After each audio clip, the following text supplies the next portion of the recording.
Nagpasimula ang lahat sa isang palabas sa TV.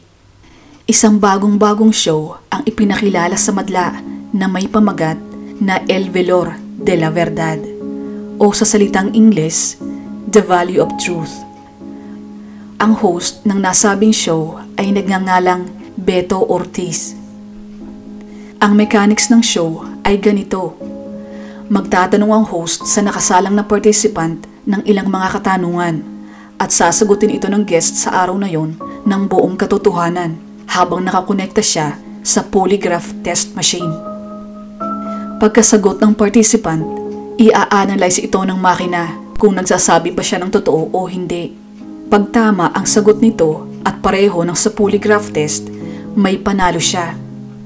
Kapag nagsinungaling naman ang guest participant o ayaw niyang sagutin ang tanong, wala siyang mapapanalunan. Masaya sana ang show na ito, kaya lang habang tumatagal ang mga pagtatanong, nagiging masyado ng personal at nakakahiya ang mga katanungan. At habang sinasagot pa ang mga tanong, katabi pa nila sa upuan o kaharap ang ilang miyembro ng kanilang pamilya na pinatutungkulan ng tanong.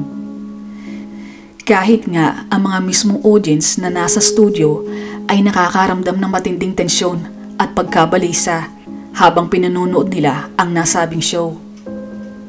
Pigil hininga silang nanonood at hindi kumukurap para makita ang mga reaksyon ng pamilya ng contestant at ng contestant mismo.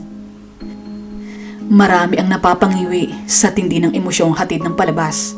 Kaya naman, sa unang araw pa lang, pumalo na agad sa pinakamataas ang rating nito.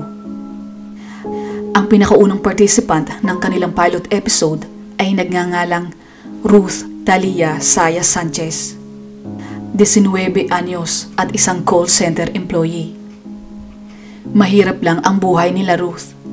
Ang mga magulang niya ay pawang mga magsasaka na nakatira sa isang malayong probinsya sa Peru. Yung pera na kikitain niya bilang participant ng nasabing show ay magiging napakalaking tulong sa kanyang pamilya. Kaya agad niyang tinanggap ang alok ng producer na maging unang guest participant ng show. At saka naisip rin ni Ruth na isa din itong mainam na stepping stone para makilala siya at sumikat, lalo na ngayon na uso na ang social media. Inabisuhan naman siya na may mga mahihirap na katanungan at kailangang sagutin niya ito ng buong katotohanan dahil dito nakabase ang halaga ng kanyang panalo. Siyempre, na background check na siya at mga tungkol dito ang magiging tanong sa kanya. Magkaganon man, handa siya. Kasama ni Ruth na nandoon sa harap ng stage ang kanyang mga magulang at nobyo na si Brian Romero Leyva. Para kay Beto Ortiz, ang host ng show, si Ruth Talia ang pinakabagay na maging inaugural participants ng The Value of Truth. Ang unang mga tanong sa kanya ay hindi pa ganun kahirap. Tinanong siya ng host kung sa palagay niya, mas malayo ang mararating ng isang tao kung maganda siya kumpara sa kung siya ay matalino. Sinagot niya ito ng oo. Tinanong din siya kung nakaranas na siyang hindi maligo sa loob ng 3 linggo. Nag-aalinlangan man na sagutin ang tanong, sinagot din niya ito ng oo.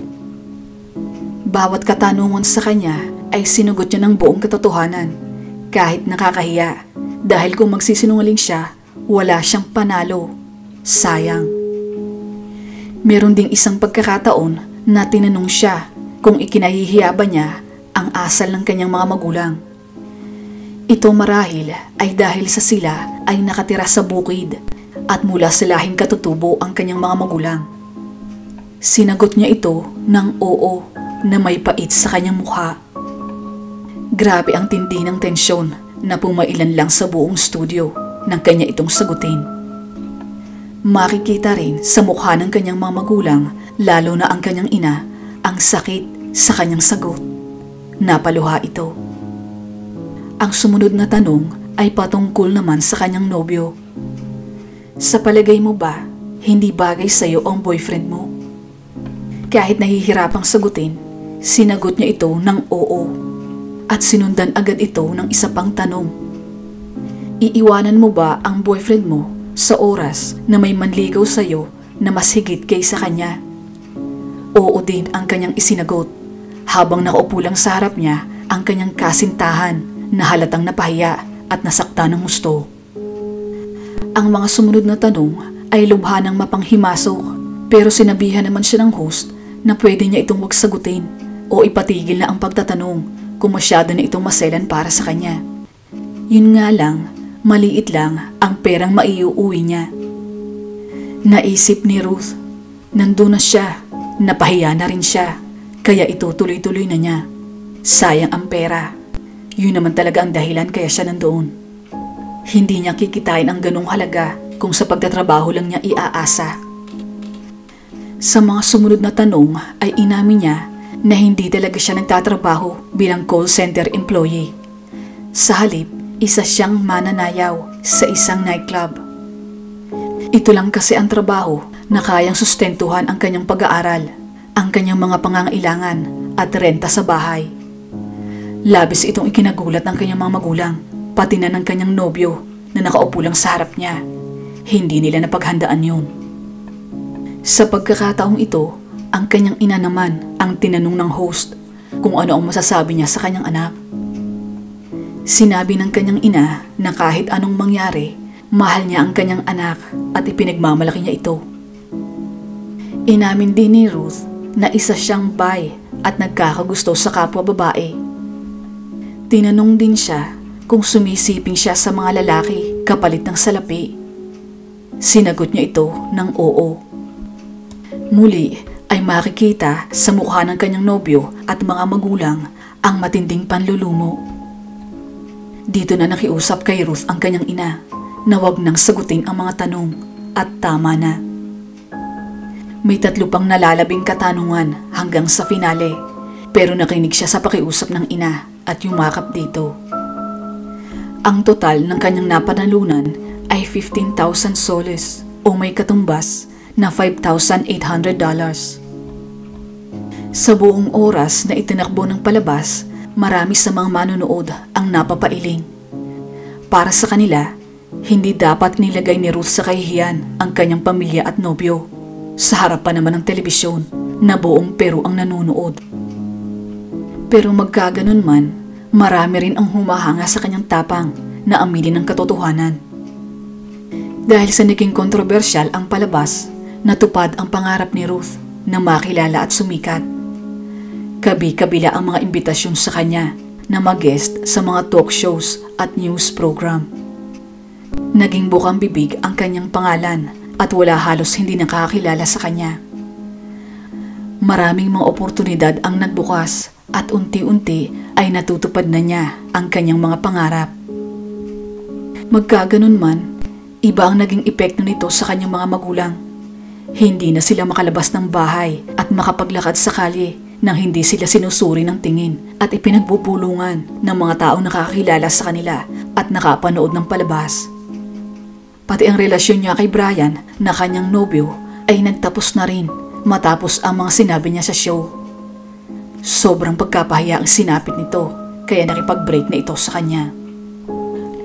Hanggang isang araw matapos ang 2 buwan, bigla na lang naglaho si Ruth.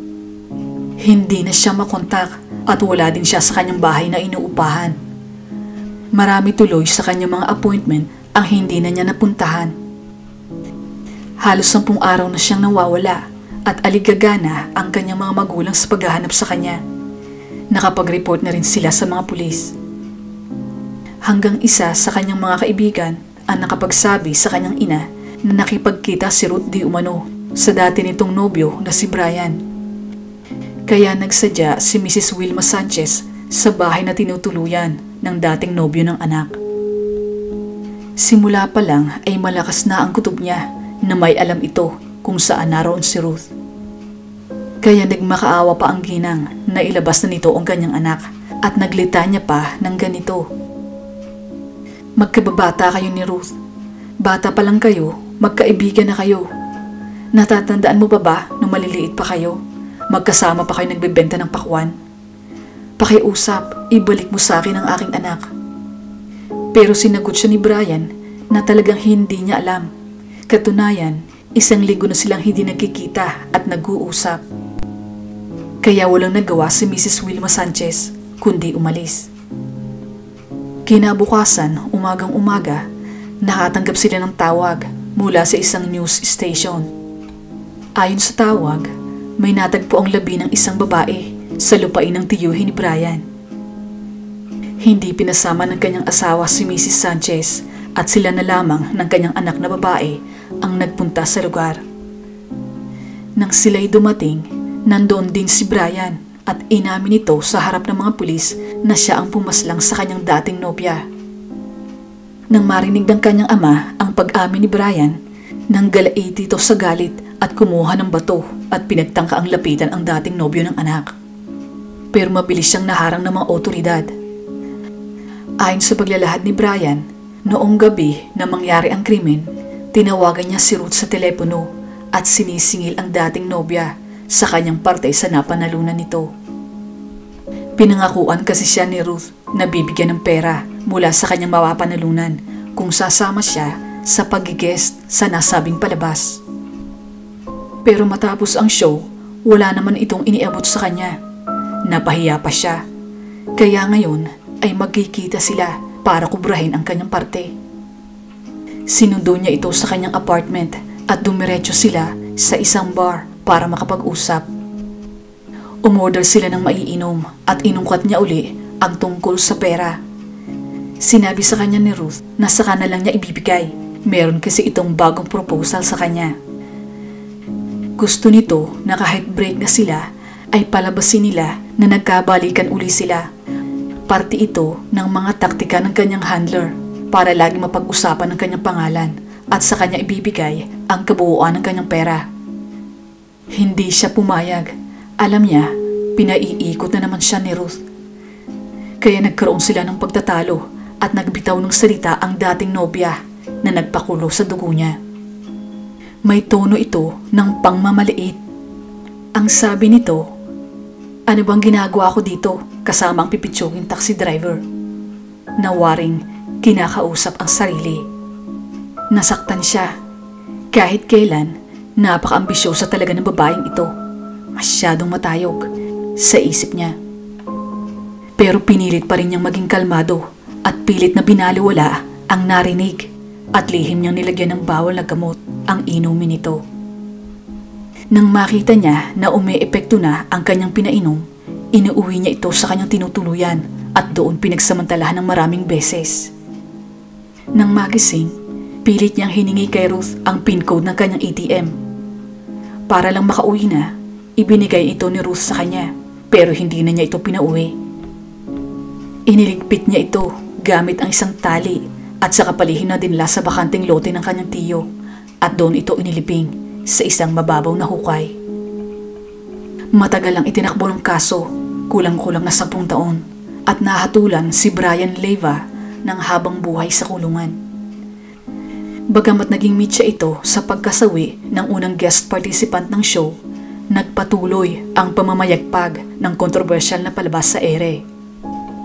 Marami pa rin ang naiengganyo na sumali sa palabas kahit na dulot nito ay pagkasira ng pamilya at kahihiyan basta sa tamang halaga. Pero ngayon, matapos ang maraming taon, tila nalaos din ang The Valley of Truth at nagtapos na rin ang nasabing programa.